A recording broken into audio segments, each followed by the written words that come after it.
cannot work and will never be expected to. These are important steps in restoring fairness and dignity to the social security system.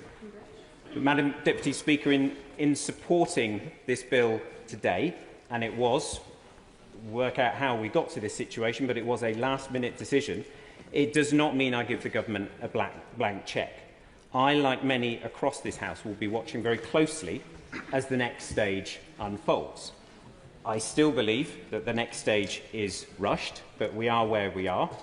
I will still consider, if necessary, opposing the bill at third reading if the commitments today are not delivered in the coming week. That is not a position I enjoy being in, and anyone who thinks it's easy to be in that position doesn't know what they're talking about. In constituencies like mine, in Southampton, we know the difference that a fair and functioning welfare system can make, and the damage that's done when it fails. That's why we have to avoid the same makes that the last Conservative government did. We all remember, indeed casting our minds further back, the Conservative and Liberal Democrat coalition's litany of failure on welfare reform, the bedroom tax, ATOS doing reassessments. I accompanied my mum to her reassessment. She was a nervous wreck because that was an absolute disaster of a scheme. We'll remember the great sanctioning machine known as the work programme. This Labour government has different values to that, and we must demonstrate them. So there is a great opportunity here today. Commit to a clear timetable for the review so that people can rebuild that trust in what's about to happen. Convince us as a House that the review will be meaningful co-production. Set out what employment support will come with that £300 million that's being brought forward. Because if the bill passes today by the government's own rushed agenda, in my view it has 1 week to get this bill into shape.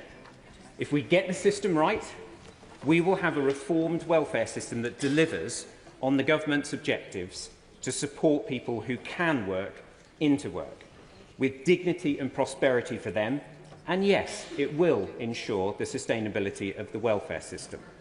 So let's build, I'm coming to a conclusion, let us build a system, Madam Deputy Speaker, that is sustainable, but above all, one that is just and fair.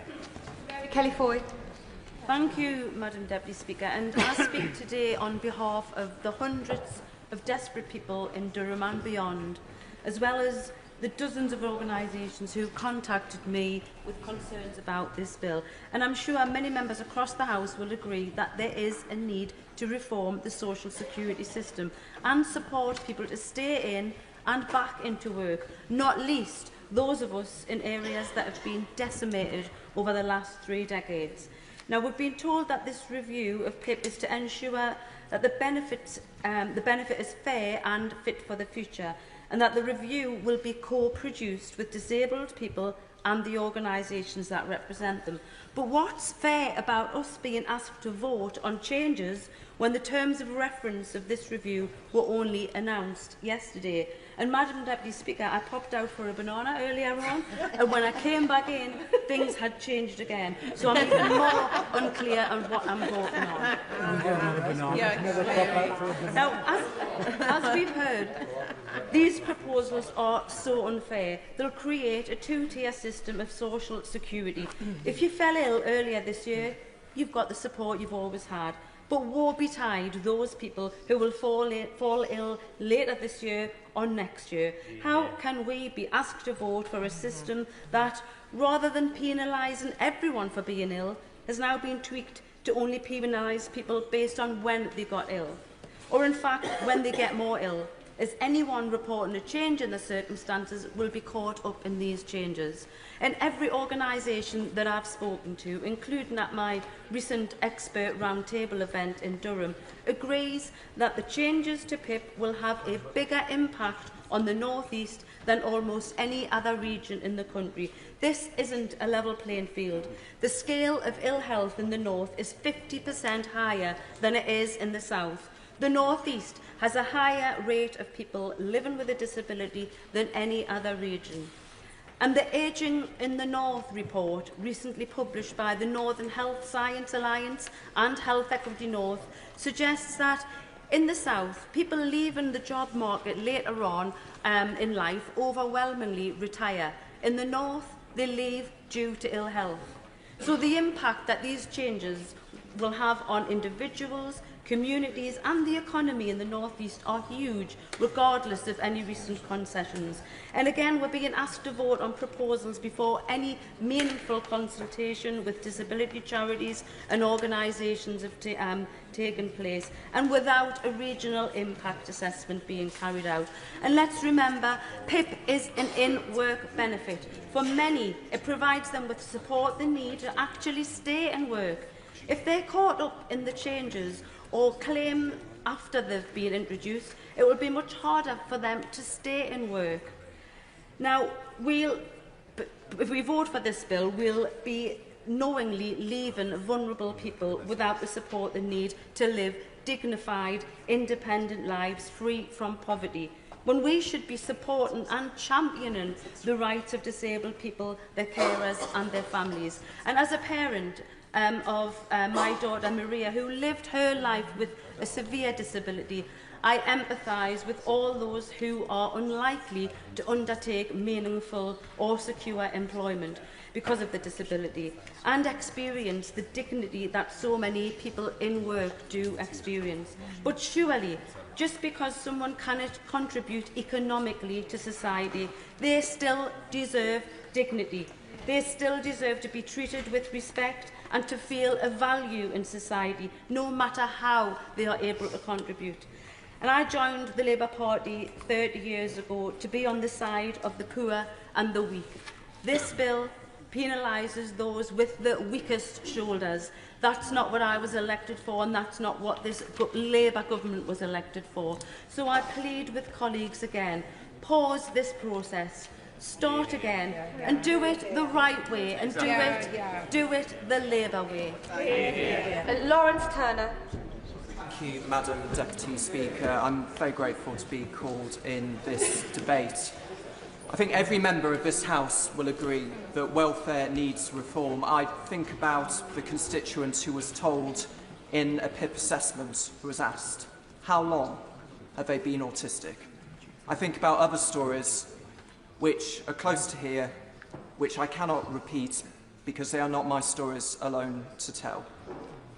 The words come easily, the path to reform is harder. And I think a lot of us have walked that hard path in recent weeks. We've all heard many points made in this debate, and I would just like, in the short time available, to respond to some of them. A number of members have said, and I think sincerely suggested, that there is something inherently wrong about creating a system where people's treatment depends on the date of application. But I'd ask, how many people in this chamber who have been a negotiator or a trade union member have voted for an agreement that involved red banding a particular rate of pay? I think every representative of every party that has served in government has passed into legislation cut-off points. I remember leaving school around the time that the statement system in special educational needs started to be phased out in favour of EHCPs. And those consequences are with us to this day. I wanted to respond as well to a point made, I think, by honourable friend, the member for Bradford East, when he said that we are being asked to place trust in ministers, and in particular the right honourable member for East Ham, the Disability Minister. And over the course of many discussions in recent weeks, I have to say that I do have that trust. And I know that many members on this side do have that personal trust, and to know that that review is now going to be co-produced with disabled people and disabled people's organisation is a real and material change. Madam Deputy Speaker, in this current age of snap judgments, when we are expected to respond immediately to every manner of change, and when politics in public is rewarded more highly than that politics carried out in private, The party system, perhaps, is not in a good state of repute. But I know that many members, and I'm one of them, have wrestled with their individual concerns and that desire to have collective discipline, without which there is no party and there is no programme and nothing would ever get done. These are good and honourable principles to have. They must be moderated by willingness to listen, and however it came about, people have listened today. The changes that have been made, ministers will know and officials will know, have been the subject of many long and at times difficult conversations. But to have a bill in front of us now which removes that problem which was critical to many of us, of a change beginning next November before that review was completed, has been addressed. We are in the business of making material change for the people we represent. And I think about the 10,037 PIP recipients in my constituency, the perhaps 1,000 DLA recipients more, and the many more family members who will have the ease of mind of knowing that the changes that we have made in this place means that their income and their security in life is being protected. Now, this bill has still some way to go over the course of the next week, but we must recognise progress when it has happened. I want to thank everyone in my constituency who has contacted me and taken the time to meet in all those discussions with officials, with ministers. I don't wish to deny another member a chance to speak. All those representations were helpful. They did make a difference. I am so grateful to everyone who shared their story, and I will be voting for this bill tonight. Well, we have run out of time, and I call the Shadow Minister, Helen Whately. Thank you, Madam Deputy Speaker. This has been an extraordinary afternoon in this chamber. Listening to this debate, surely all of us have been moved by the stories we've heard of honourable members' own experiences, the experience of their families and loved ones and of their constituents, of how the welfare system has served its vital purpose of providing a safety net in times of desperate need, particularly for people whose disabilities or ill health have made it impossible for them to make ends meet on their own. It is clear, Madam Deputy Speaker, that there is a broad consensus across the House that the welfare system needs reform. There has also been a consensus that what we were debating today was a bad bill. It was a rushed and chaotic compromise that would harm disabled people, create a two-tier benefit system and barely make a dent in the overall welfare bill. How could anyone justify voting for something that would not make a single disabled person's life better? It's clear that many, many members couldn't. And I say it was a bad bill because while we've been here debating it, the bill has more or less disintegrated. Less than 2 hours ago, the Social Security Minister told us in an unprecedented intervention that Clause 5 of the bill is to be removed at the committee stage. That takes out all the changes to personal independence payments and with it almost the entirety of the remaining savings in the bill. Describing this as chaos now feels like an understatement. Here we have a government with a super majority voted in on a manifesto for change, a welfare system which everyone agrees needs reform, and public finances which simply must be brought under control. But the government is now serving up a bill with next to nothing in it. They had already U-turned once. It seems they can't even deliver a U-turn. The Prime Minister told the country that he was distracted at NATO. He flew back home on Thursday to sort the problem out. This is what sorting it out looks like. Once again, his calamitous negotiations are letting the country down. Last week, we offered him help in the national interest. We set out 3 tests that he would need to meet for our support on welfare legislation. The first was that the welfare bill must come down.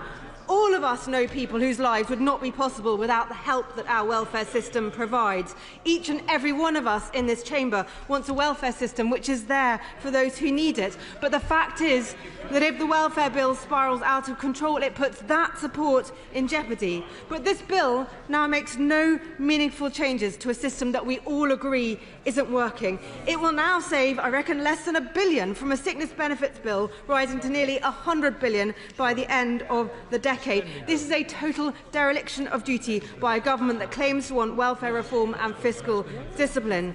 Secondly, we said we would support plans that get people into work, but this bill won't help a single person into work. Ministers said, trust us, employment support is coming. But why would anyone trust this government on jobs when 100,000 were lost in May alone? And none of us have actually seen the government's plan to get more disabled people into work. Apart from new red tape and making it more expensive to hire people, I don't think there is one.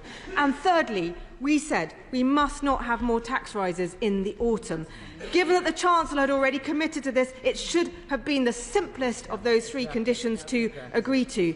But now this desperate climb down blows an even bigger hole into her budget. She is pushing us into a doom loop of higher taxes, fewer jobs, more welfare and higher taxes. At this rate, the time is coming when our constituents won't even have a welfare system to call on in times of trouble. Madam Deputy Speaker, what is there left for us to vote for or against this evening? All of us in this House know that welfare needs reform. All of us in the House want to see more people helped into work, and all of us in this House, or surely most of us at least, recognise that the country must live within its means. The remnant of this bill will manifestly achieve none of this. In fact, the only purpose it will now serve is to etch forever into the statute book the moment when this government totally lost control. I call the Minister, Minister Stevenson. Thank you, Madam Deputy Speaker. We've had a passionate and eventful debate. We have heard, Madam Deputy Speaker, the concerns, and the government will amend the bill, as my right honourable friend and I have set out. But the system we've inherited does not work. Uniquely in the G7, our employment rate is still less than before the pandemic. Every other G7 country has got back to where it was before or better, but we haven't. And the system is trapping hundreds of thousands of people needlessly in low income and inactivity. The system tells people they cannot work, for many of whom it is simply untrue. We have to change it. I'll gladly give way to Michael. I'm sorry to come in so early in this peroration, but we have limited time. Could we have the assurance that the concession that's been given this evening with regard to the Timms review, that the outcome and recommendations of the Timms review will be in primary legislation and not delegated legislation? Well, I'm grateful to my right honourable friend. And let me just say a little bit about the announcement I made in my intervention on my honourable friend, the member for Peterborough, earlier on. So we've listened to the concerns that have been expressed in the debate, specifically about the new 4-point threshold being implemented before the outcome of my review. So, as I've said, we will, in fact, now move straight to my review, only make changes to PIP eligibility activities and descriptors following that review. We will table...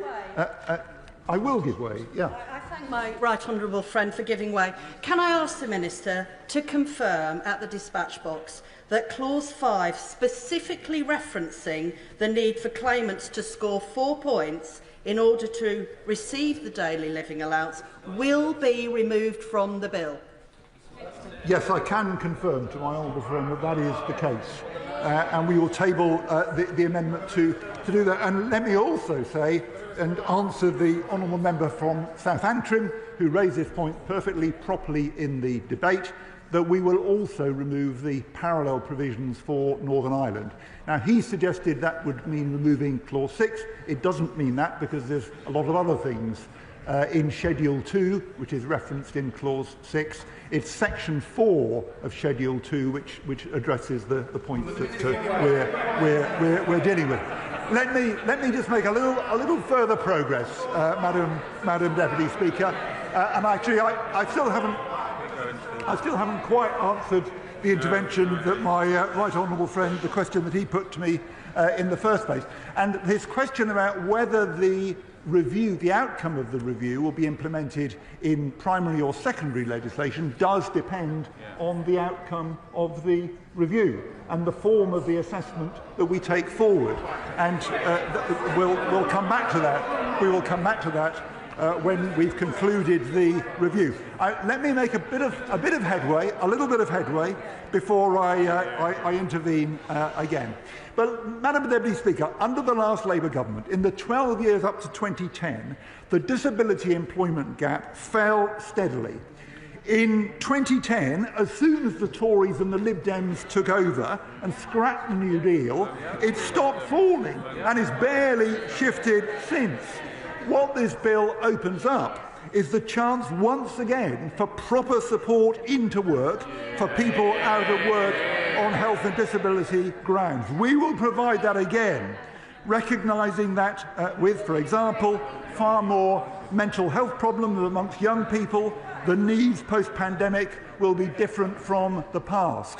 I listened with great interest to the powerful speech that my honourable friend, the member for Stockbridge and Penistone, made, calling for a target for the disability employment gap. I think she makes a strong argument, and that's the kind of approach that we need to develop as we bring forward our plans for employment support.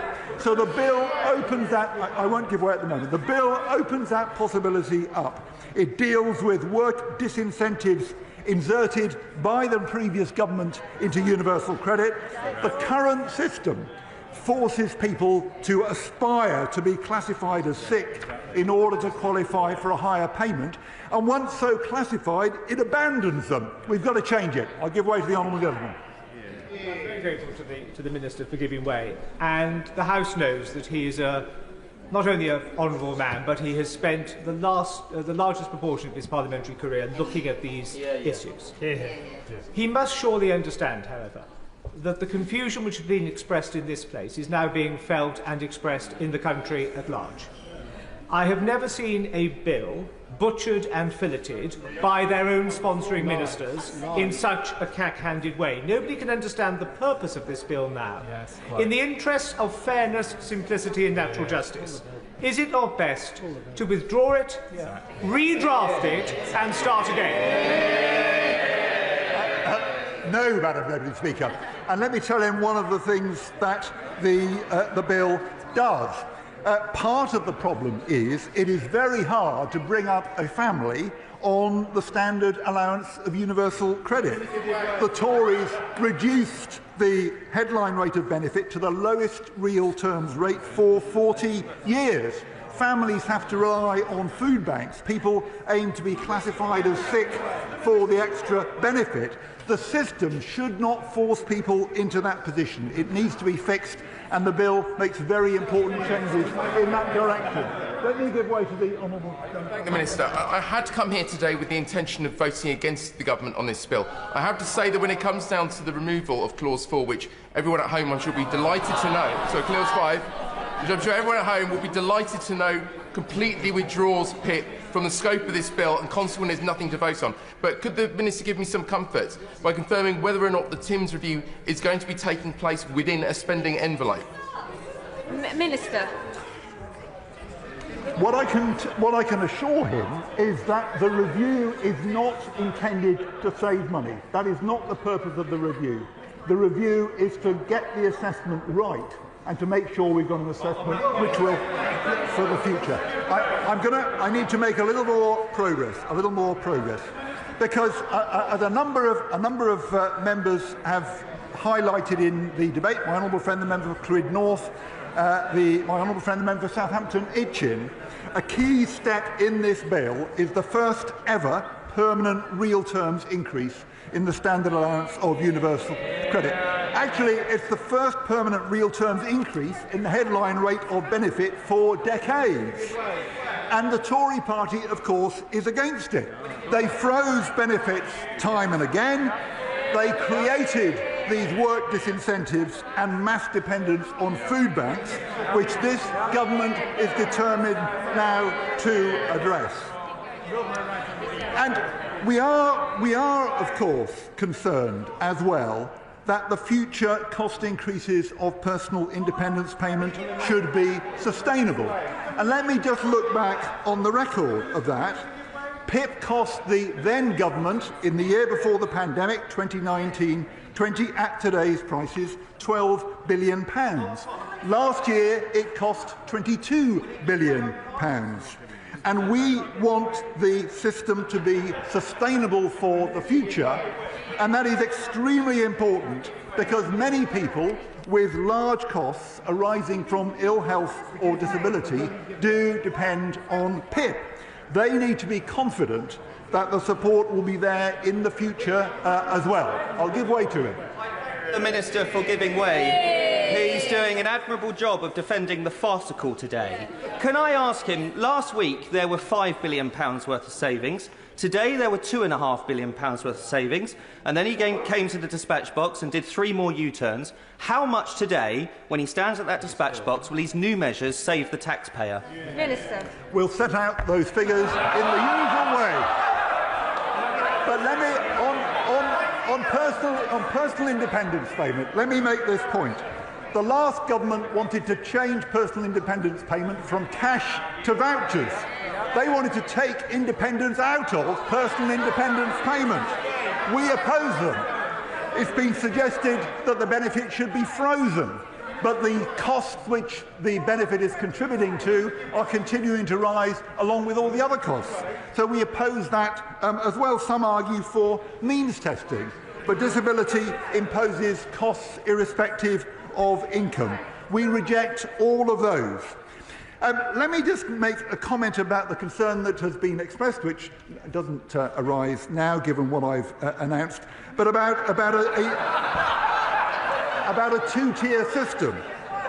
And actually, a two-tier system is completely normal in social security.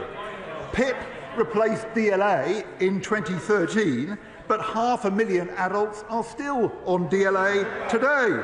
That doesn't cause problems. Parallel running is normal, and actually is often the fairest way to make a major change. I'll give way to Mike. I'm very grateful to my right honourable friend, and I think members on this side of the House really do appreciate the concessions that he has already made.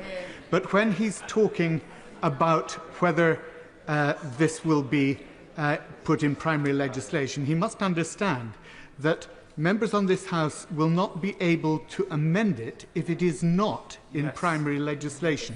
And that is a key concern when we don't know the outcome of the review. Minister. Well, my honourable friend, my answer to him is the one that I gave earlier. We will need to await the outcome of the review, the assessment which is developed in the review, and to determine whether it will be implemented in primary or secondary legislation. So I want to make some further headway, Madam Deputy Speaker. My honourable friend, the member for York Central, in her opening speech, drew attention to the fact that she and I had known each other for a long time, and that's absolutely correct. And she urged us to listen to the voices of our constituents. So in February, someone I hadn't met before came to my constituency surgery. He explained to me that he lost his arm, aged 6, in a road accident. And as a result, leaving school at 16, he could not find a job. He tried really hard, he couldn't find an employer that would take him. Until, in the year 2000, somebody told him about the New Deal for disabled people. And they did find him a job. He then worked for 23 years without a break, a whole series of different jobs. He brought up his children, he paid his taxes, until in October 2023 he was in an unsatisfactory 0-hours job, and he left it. And to his dismay, he hasn't been able to find a job since. He came to me as his local MP to ask where to get help again, like he had from the New Deal. But unfortunately, it was all scrapped by the Tories and the Lib Dems after 2010.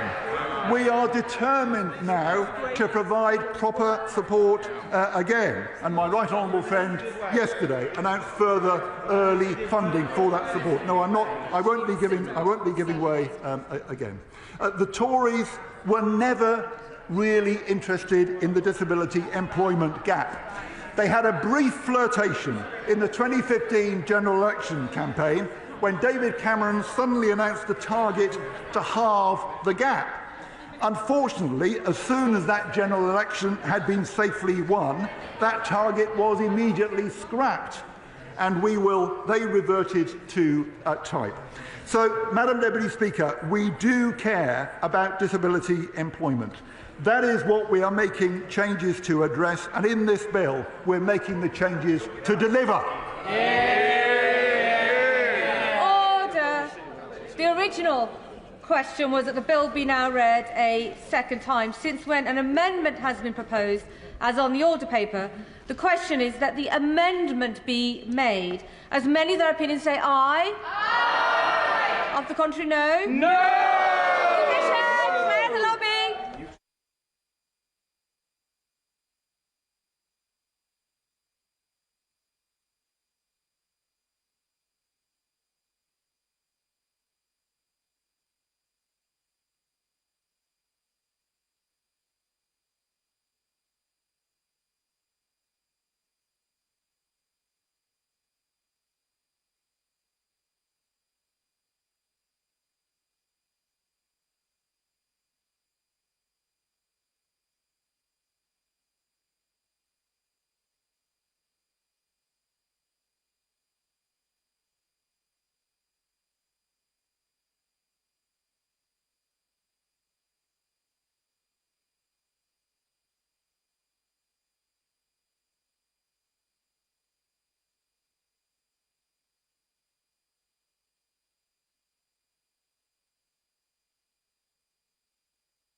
Colleagues should be seated and silent.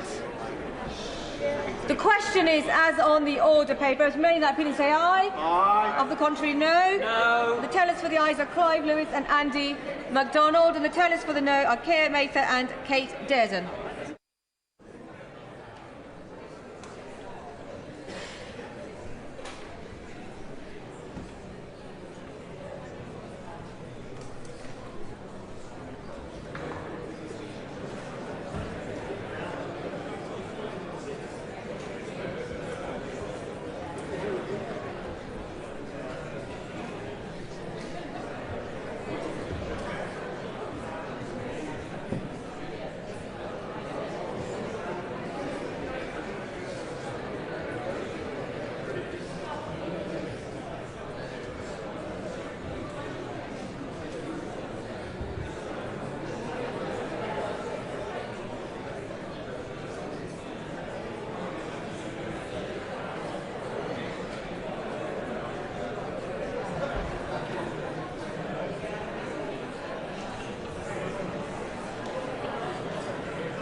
Order, order.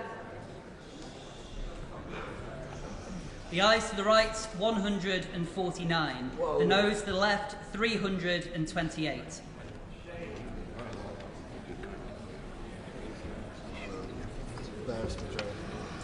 The ayes to the right, 149. The noes to the left, 328.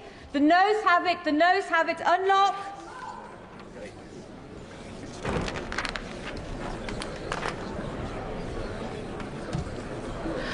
The question is that the bill be now read a second time. As many of that opinion say aye? Aye. Of the contrary, no? No!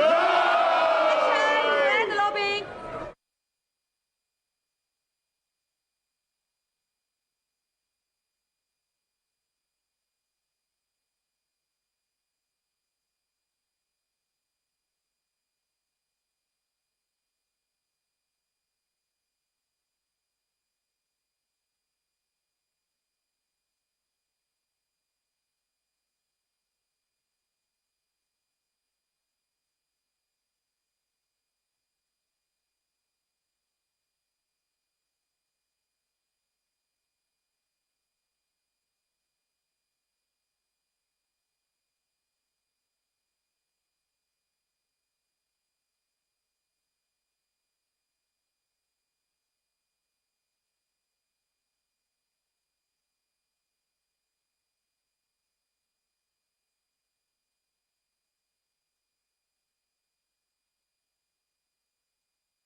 Colleagues should be seated and quiet. Seated and quiet. The question is as on the order paper. As many in that opinion say aye. Aye. Of the contrary, no. No. Tellers for the ayes are Kate Mather and Kate Dearden, and tellers for the noes are Gregory Stafford and Harriet Cross.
Order, order.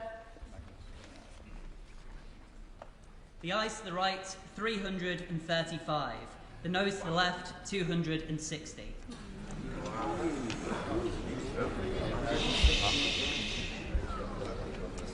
The ayes to the right, 335. The noes to the left, 260. So the ayes have it. The ayes have it. Unlock.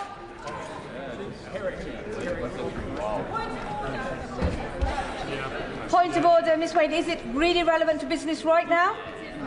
Point of order, Helen Wakesley. Madam Deputy Speaker, please could you advise, in the light of the shambles of this afternoon, the fact that this bill has been ripped apart literally in front of our eyes in this chamber, and that the Government Minister cannot even tell us how much it is now going to save, can you please advise whether this should still be rushed through to be debated next week here at committee stage, or whether the Government should in fact withdraw this bill? The honourable member has put her point on the record, and the honourable member has been a minister in the past, as she will know. The scheduling of business is a matter for government and not for the chair. Programme motion to be moved formally. Formally. The question is as on the order paper. Is many in that opinion say aye? Aye. Of the contrary, no. Embarrassing. The ayes have it. The ayes have it. I don't need chuntering on the sidelines. Money resolution to be moved formally. Formally. The question is as on the order papers. Many of that opinion say aye. Aye. Of the contrary, no. The ayes have it. The ayes have it. I now go on to motion number 5 on prisons. Minister to move. I beg to move. The question is as on the order papers. Many in that opinion say aye. Aye. Of the contrary, no. No. The division is deferred until tomorrow. Motion number 6 on electricity. Minister to move. I beg to move. The question is as on the order papers. Many in that opinion say aye. Aye. Of the contrary, no. The ayes have it. The ayes have it. I now go on to presentation of public petitions. Petition Liam Byrne.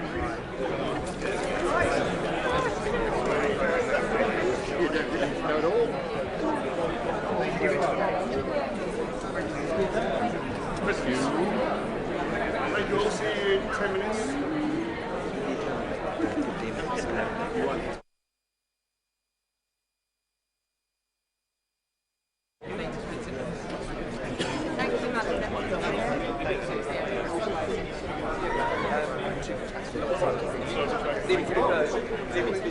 Can the colleagues leave the chamber in an orderly fashion and quietly? See you later.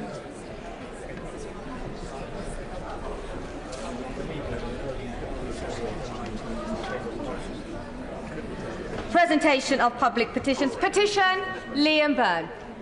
Very much indeed, Madam Deputy Speaker. I rise to present this petition on behalf of the residents of Water-Orton Road in Castle Bromwich in my constituency.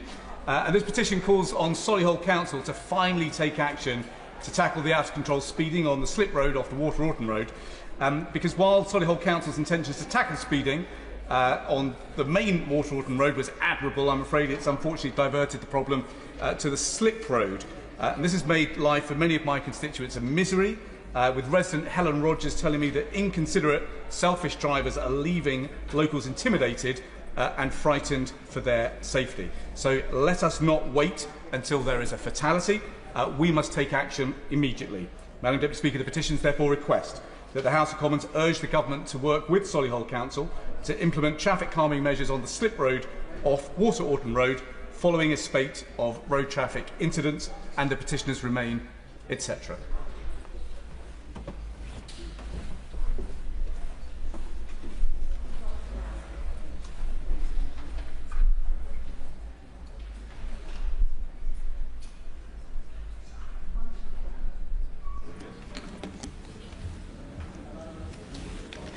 Petition traffic calming measures on the slip road off Water-Orton Road.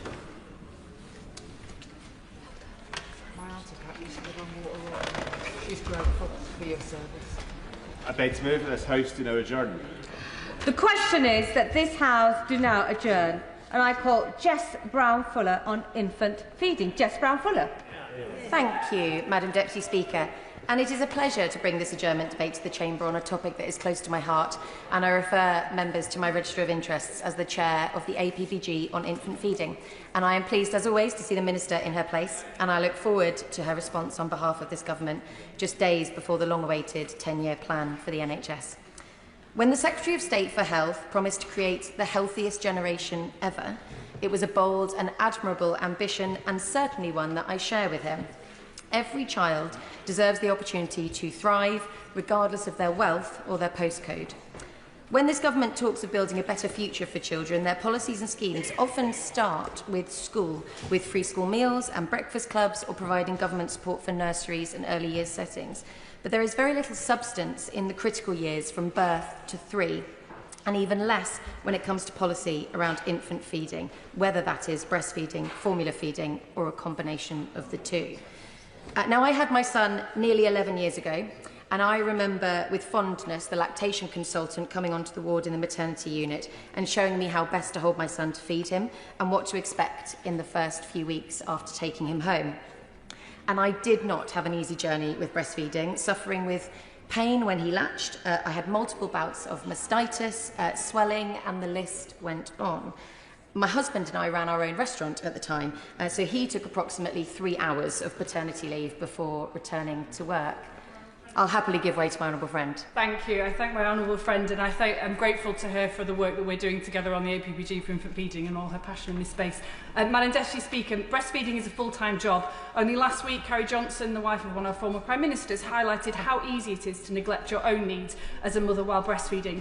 Does my honourable friend agree with me that it's essential that this Government establish 6 weeks of paid paternity leave so that breastfeeding mothers can focus on feeding their baby and partners can focus on looking after mum? Yeah. I thank my honourable friend for her intervention, and I was so pleased to see the statement in the House earlier today, and I know that she's been a tireless advocate for making sure that parental leave for all parents is improved dramatically, and I thank her for her advocacy in that area. Happily give way to my honourable friend. Madam Deputy Speaker, first of all, can I commend the Honourable Lady for Chichester? I spoke to her beforehand. In the last term of Parliament, one of the Scots Nats MP was chair of this organisation, this APPG. I was supportive of that as a man. I thought it was important, and my wife was an example of where breastfeeding is so important. But is the Honourable Lady aware that Northern Ireland scored the highest 69.5 out of 100 between UK nation comparisons?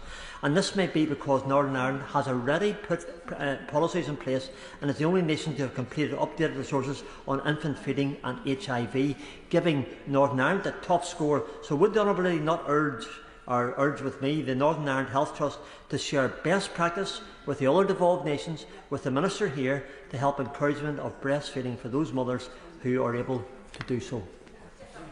I thank my honourable friend for his intervention, and he's absolutely right that Northern Ireland scored the highest on the report card format on the World Breastfeeding Trends Initiative, which I will come on to. England scored a paltry less than 50 in comparison to Northern Ireland's score, and that was very much due to the fact that England scored 0 when it comes to infant feeding and HIV.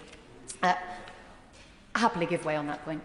Thank you, and thank you to the honourable member for bringing this adjournment debate on such an important topic.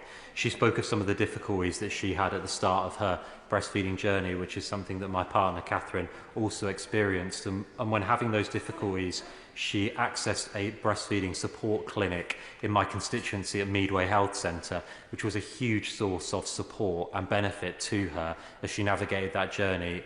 Does the honourable member agree with me that protecting access to those kind of services and ensuring they're there for every woman who wishes to breastfeed is extremely important and something we should support?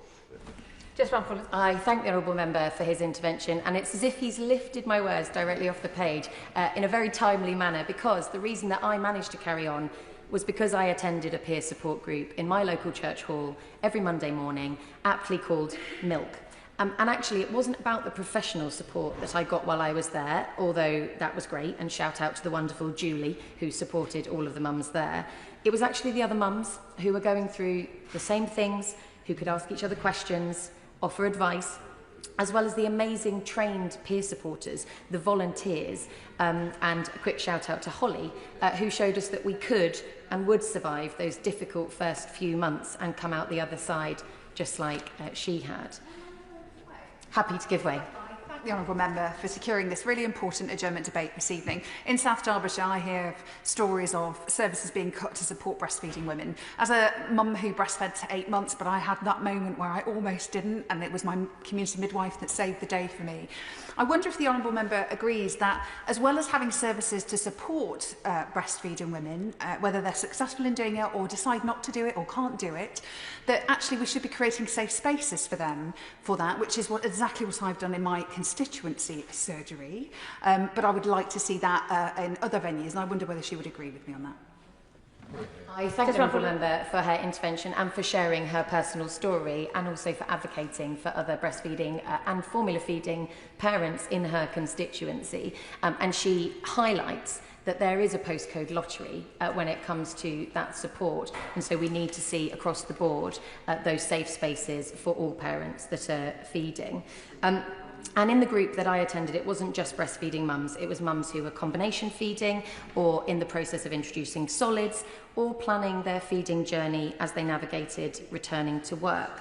Some of those women became my closest friends, and I still have them in my life all these years later. Would you give way on that point? Happily give way on that point. Thank you. And I thank the honourable member for bringing this important issue to the Chamber. My wife and I are expecting our first in the coming weeks. So as you can expect, this is an important subject that I'm quickly upskilling on. So in my constituency, I have a very similar group, so Exmouth Bosom Buddies, who are doing a really fantastic job, which we know that relieves pressure on the NHS. So what more do you think can be done to allow these groups to really grow, thrive and flourish so they can continue doing their vital work? Before the honourable member gets to her feet, I'm just reminded of the Crowborough Birthing Unit in my constituency, midwifery-led, helping lovely mums in my constituency. Jess Brownfuller. I thank the honourable member for his intervention, and he highlights how important having that community-based support in an area is, but unfortunately not every mother across the UK can say the same for that. There are areas where they have to travel up to an hour by car to attend that sort of group, and I will come on to that. Because when I had my daughter, 5 years after my son, the support that I had relied on had all but vanished. Milk that I had relied on was now being run out of, in effect, a broom cupboard in my local leisure centre, with no opportunity to socialise with other mums. It was only 6 months later that the pandemic hit, and my daughter's health visitor reviews were done via Zoom, often without my daughter even on the screen. The local children and family centre in my constituency never reopened in the same way after the pandemic. Now, I was one of the lucky ones, because I'd already built my village around me 5 years earlier. I had a network of friends and family that I could call on. But for those new mothers in the last decade, that support has been all but vaporised, with community support groups being patchy, often delivered by volunteers or those wonderful midwives in their time off. And it is also essential, Madam Deputy Speaker, to acknowledge and support those parents who cannot or choose not to breastfeed, ensuring that they feel empowered and confident in the decisions they make for their children's nutrition and well-being. So I'm a proud advocate of every parent having choice, but that choice should be an informed one, and currently it's not a level playing field, with formula companies preying on the vulnerability of parents. The Competition and Markets Authority launched a market study into the formula industry in February 2024, and they published their results earlier this year. Now, this provided a comprehensive, in-depth and up-to-date exploration of the infant formula market in the UK through a consultative process that has offered really unique insights into the industry. And I'd just like to read a short extract from the CMA's executive summary on their findings. Parents are often in vulnerable circumstances when they first make choices about whether and which infant formula to use. Their brand choice is often based on incomplete or unclear information, and they are typically then reluctant to switch brands. Against this backdrop, manufacturers place significant emphasis on building their brands, including through their willingness to supply the NHS at below cost, and differentiating their products to attract parents rather than competing strongly on price. And price competition between retailers has typically been weak. Our analysis indicates that these features in combination are leading to poor outcomes for parents in terms of the choices they make and prices they pay for infant formula. In short, Madam Deputy Speaker, a vulnerable, extremely tired new parent is making choices on which formula to buy, but often the claims on boxes of commercial infant formula are unfounded, and they're causing parents to choose between a £7 tin of formula or a £14 tin of formula, even though they are nutritionally equivalent. At a recent event, we heard testimonies of parents who had purchased the more expensive brand with bold claims on its packaging, believing that they were doing the best for their child, only to then use less scoops when making a bottle to make the tin last longer. And you only have to look at our supermarket shelves to see formula milk locked behind glass cabinets to show that we have a crisis in families being able to feed their babies. The cost of living challenges have spiralled into a food insecurity crisis, yet formula manufacturers increased prices by 24% in 1 year in 2023, and they continue to rise well beyond inflation. And research shows that parents rarely switch brands once they've introduced a formula milk. This gives formula companies a clear incentive to offer their products to maternity wards at reduced prices, knowing parents are likely to continue using the same brand when they go home. So to address this, the CMA recommends standardised infant formula labelling in healthcare settings, which would eliminate this form of exploitative marketing. Formula companies are also restricted from advertising newborn formula, but they get round this by advertising their follow-on or stage 2 milk and then making the packaging look exactly the same. The CMA recommendations ask for the government to assess whether infant formula and follow-on milks are clearly distinct and then communicate that assessment to the manufacturers and enforcers. A Mintel report from 2016 reported that in 2015, for every baby born in the UK, companies spent a staggering £21 just on marketing follow-on formula. So the CMA has made 11 recommendations to government, all of which aim to improve outcomes for parents. I'm calling on the government today to implement all of the 11 recommendations and finally level the playing field for those parents that rely on formula to feed their babies. Now, Madam Deputy Speaker, this debate is very timely, as last week I was delighted to host the World Breastfeeding Trends Initiative launch of their 2024 report here in Parliament. I would be delighted to give the Minister a copy if she doesn't already have one. The key takeaway from the report is that the UK has one of the lowest breastfeeding rates in the world. The report not only highlights the gaps in policy, but it also creates a report card system for each of the 4 nations. And I just want to highlight a few things that were mentioned within that report. Importantly, data, though its collection is uneven across the 4 nations, shows that the majority of mothers do set out to breastfeed. Despite this, by 6 to 8 weeks, around 70% of babies in the UK receive some formula, and by 6 months, only 1% of babies are exclusively breastfed. Will my honourable friend give way? Happily give way. I'd like to commend her for the great work she's doing to improve the relationship, the most important relationship in the world between a mother and her infant. Will she join me in paying tribute to the midwives of Paris Teaching Health Board, who have the largest county in Wales to cover? And we should also join me in paying tribute to Susan Grounds, who, after being a midwife for over 20 years, retired in March and was elected as a Lib Dem councillor in April. I thank the honourable friend for his intervention, and he's absolutely right that quite often these women have been so embedded in their communities for so many years, helping these women raise their babies, that they go on to do marvellous things in the community. And the majority of those who stopped breastfeeding early wanted to breastfeed for longer, but didn't receive the help they needed to resolve problems, all of which could be addressed with support from trained health workers, skilled peer supporters, or specialist help in hospital, at home, or in the community. The World Breastfeeding Trend Initiative report highlighted the absence of national policy and governance in England. Now, the devolved nations have pulled ahead on this front, with Scotland publishing a strategic framework, Wales having had an action plan since 2019, and Northern Ireland currently finalising their very own strategy. Support needs to be baked into policy and legislation because communities cannot do this alone. The government has all the opportunity to act by being so early into the parliamentary term. I was delighted to see the announcement today into a review of the parental leave and pay system, and I hope infant feeding will play into the considerations of better support for parents on maternity and paternity leave. Health visitor teams have also dwindled over recent years, and an estimated 54,000 GP appointments could be saved every year if there was a professional feeding service available in every community. And any strategy must be properly funded and integrated with current programmes across communities and healthcare settings such as family hubs and Start for Life, which should themselves be expanded. Particularly Start for Life, which is currently only funded in half of England's local authorities. Some councils are choosing to make this an area they improve on, and I'm pleased to see my local authority, West Sussex County Council, including the early years as part of their health strategy for the next 5 years, even without the Start for Life funding, which they currently do not receive. I'd like to just very quickly use an example of a mother that got in touch just last week to share her story. She had a traumatic birth with unexpected interventions. Her baby was fed formula by hospital staff very quickly. The pump kit didn't work in hospital, and there was no available or meaningful help. She really wants to feed her baby herself. She looked online when she got home to find help nearby, but there was nothing less than an hour away by car. She is struggling with which formula to use and doesn't really understand what is the difference between them. She doesn't know other women with babies. She's feeling very lost and isolated.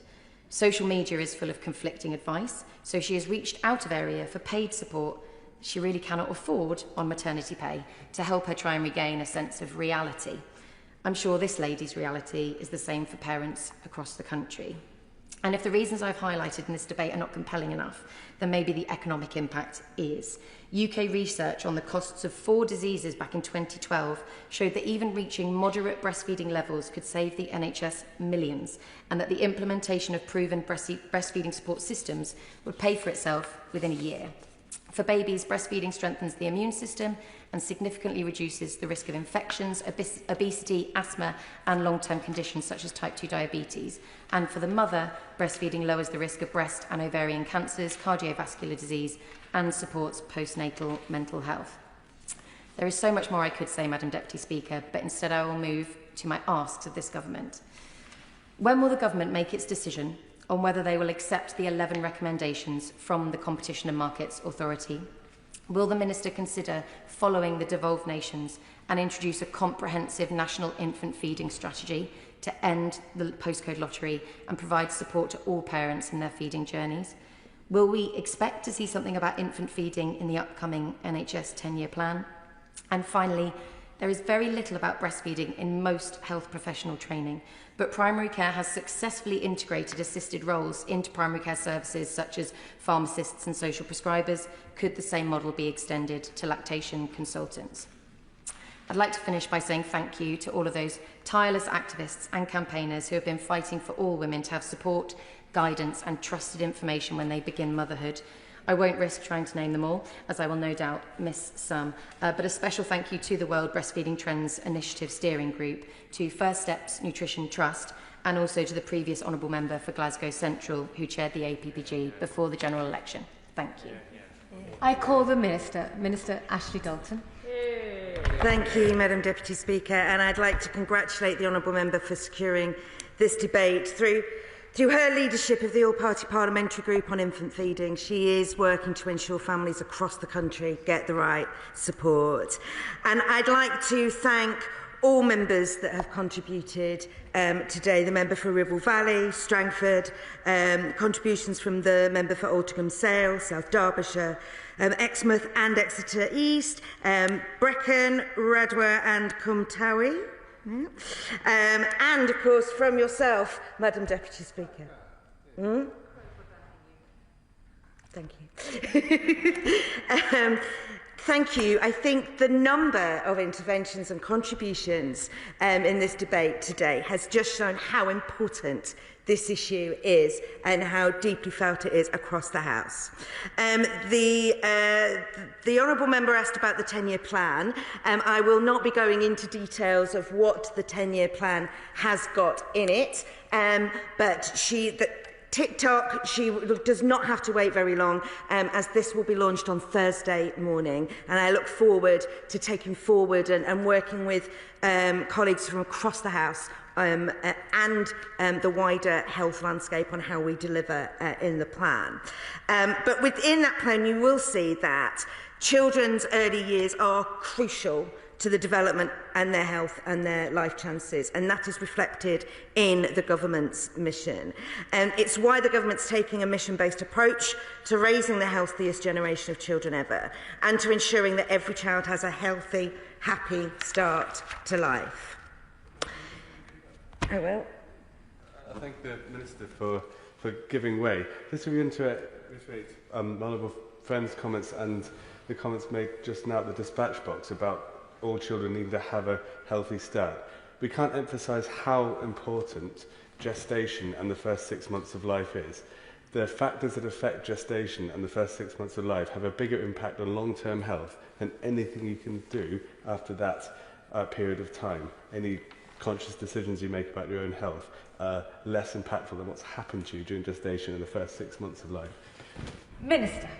I thank the honourable member for his intervention and agree, and he will see as the 10-year plan comes forward, and also looking at some of the investments that we are making around, for instance, reducing the numbers of women smoking in pregnancy, etc. That is something that the government recognises. And we recognise that infant feeding is critical to a baby's healthy growth and development, and recognise the significant benefits of breastfeeding for both mothers and babies, and are fully committed to supporting families to breastfeed should they choose to do so.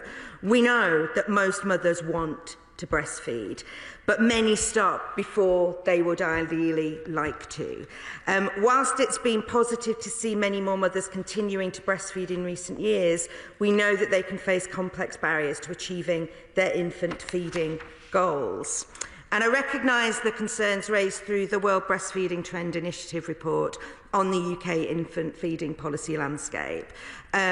Whilst health is devolved, and I would like to recognise the performance in Northern Ireland that was raised by the Honourable Member for Strangford, and commend them on that. But we know through this report that England in particular in the UK scores poorly, and that is something that we want to change, Madam Deputy Speaker. And families need quality services, trustworthy information, affordable options and systems that support, not hinder them.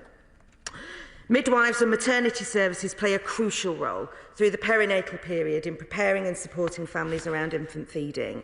We've committed to training thousands more midwives to better support women throughout their pregnancy and beyond. And there has been an increase of over 1,300 full-time equivalent midwives in the workforce since April 2024. We will publish a refreshed workforce plan to deliver the transformed health service that we build over the next decade.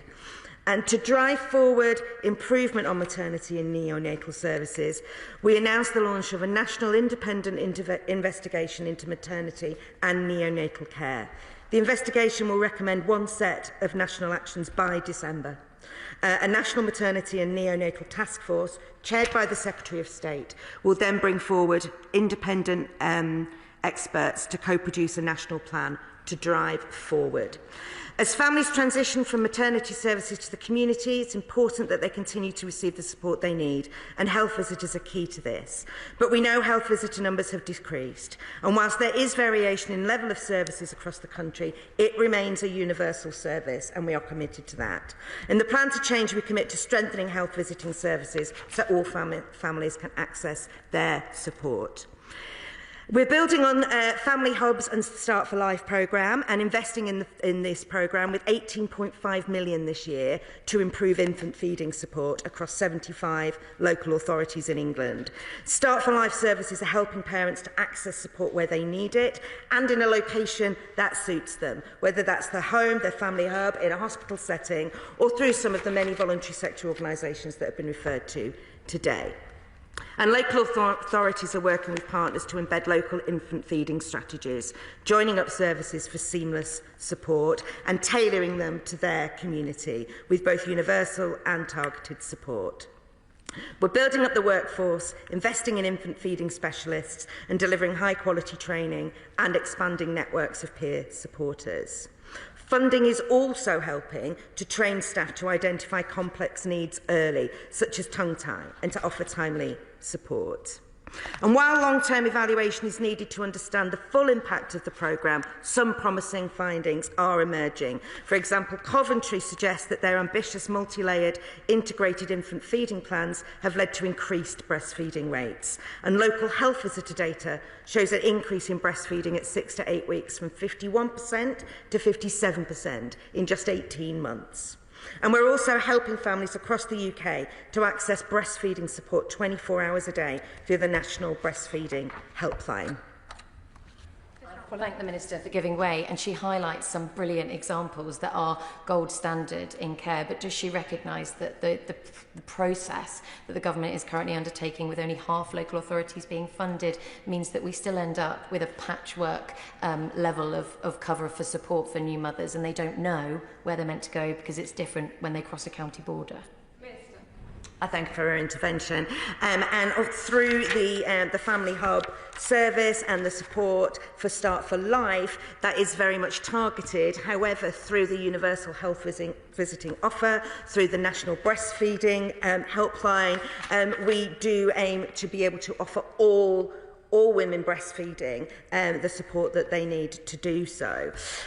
In terms of parental leave, which has been touched upon, we know that supporting parents goes beyond services. Returning to work can influence how families choose to feed their babies. And in the plan to make work pay, we've committed to a review of the parental leave system, which, as the Honourable Member mentioned, was launched. The DBT, the Department for Business and Trade, launched that review into parental leave in the Chamber today, and we're delighted to see that come forward. She did touch upon formula feeding, and I've spoken a lot about breastfeeding, but we absolutely recognise that families cannot, or when they can't or they choose not to breastfeed, it's vital they get formula that's safe, nutritionally complete and affordable. Infant formula regulations and CMA recommendations are important, but we know many families are struggling to afford infant formula. We welcome that report from the CMA into the UK infant and follow-on formula milk. It's highlighted some of the issues that the Honourable Member raised herself, particularly noting that families rely on brand reputation and price as a proxy for quality, often choosing more expensive products. However, specific regulations require all infant formula to comply with robust nutritional compositional standards. So all infant formula sold on the UK market meets the nutritional needs of babies, regardless of the price and brand. The CMA has made 11 recommendations to government, and with 4 aims: to eliminate brand influence in healthcare settings, providing better information for parents in retail settings, strengthening labelling and advertising rules, and ensuring effective enforcement of regulations. The government is supportive of what the CMA is trying to achieve, and we want parents to be confident to choose lower priced products and for manufacturers and retailers to compete more on price. The CMA recommendations are UK-wide, and so we're considering them alongside colleagues in the devolved governments and aim to have a UK-wide response available as soon as possible. In conclusion, Madam Deputy Speaker, I thank the Honourable Member for raising this important matter. The Government is committed to giving children the best start in life. We do not underestimate the challenge to get this right for families.